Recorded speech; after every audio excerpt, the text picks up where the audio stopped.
So Chris, what makes this tree so unique, and why do you like it so much? Well, I like it, Gord, because it's come from the nursery, as all trees should, with very good form. Okay. And this is a birch. It's Cully's cultivar in the Birch Hall of Fame. Okay. And if you follow the central trunk up, it's a single leader tree, which is what it should be. It's got good radial branch spacing, and the branches are well spaced throughout the trunk of the tree. Okay. So you can bring it home, you can plant it. Very little needs to be done to it after that. Excellent. Now we've got some bigger ones that have a few problems. Can we have a look at those? Let's do that.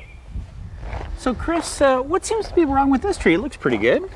Well, it does look pretty good, but it's got a couple of architectural issues with it, Gord, that can be remedied with some pretty easy corrective pruning. It's one of the red maple varieties. There's a whole series of the Morgan, Red Sunset, October Glory, and notorious for putting themselves together very poorly indeed.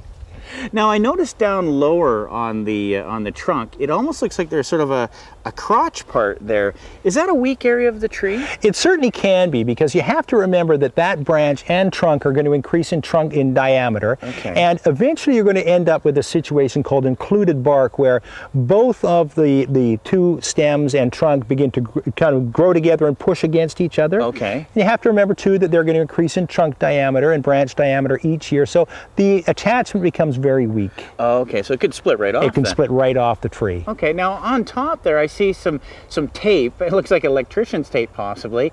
And how did that come about, and why would that be there? Well, it was an old wound at one time. It's long since past that, but if you look just above the tape, Gord, what you're going to see is you're going to see 3 leaders.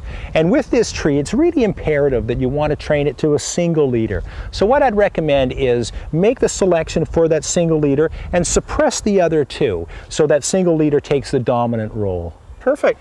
Well, Chris, I really appreciate all this information. It's really important to know what a good tree looks like. Thanks very much, Gord.